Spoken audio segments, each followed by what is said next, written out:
So Gusto stands for, as we're sort of alluding to, 5 certain things that we're looking for with our team members, with ourselves, just sort of how we exemplify working as a team. So GUSTO. So the G in Gusto stands for good enough to get going. The U stands for use the system to improve the system. The S stands for speed to result.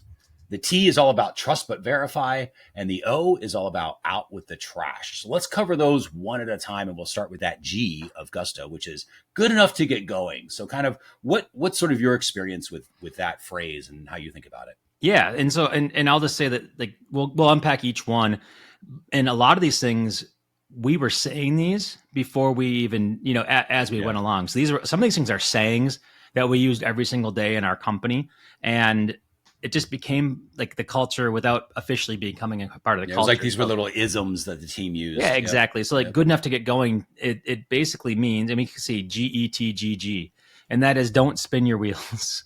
Don't like just wait for something to be perfect. It's basically anti-perfectionism, anti-analysis paralysis, anti-procrastination.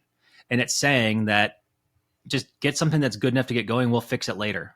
I think there's another phrase, make it better later. Make it better later. That's exactly right. Yeah, that's like because if it's broken, it's probably not good enough to get going, right? Yep. But that idea, exactly, if good enough to get going, we'll come back and make it better later, is to get people moving and focused on action, which I think you will notice most of this Gusto is really built around, is this whole concept of action and getting people to take more of it. And to your point, it's letting people get out of their own heads and say, okay, did we get the minimal viable result that this thing was supposed to get or that we think it's going to get? And if we're there, awesome, get it out into the market, because they're the only ones that can tell, right? Even if that's like a team member, like, oh, is it good enough for a report for another team member that needs to do this thing? Okay, well, it probably is. I don't know. Get it to them. If you think it's going to accomplish the result that it needs to accomplish, you're kind of done. You got to get it to the other person now who's going to interact with that so they can give you feedback. And that was the whole point of good enough to get going, is get it out into the public, because at a certain point, especially when you're working on marketing copy or funnels or things like that,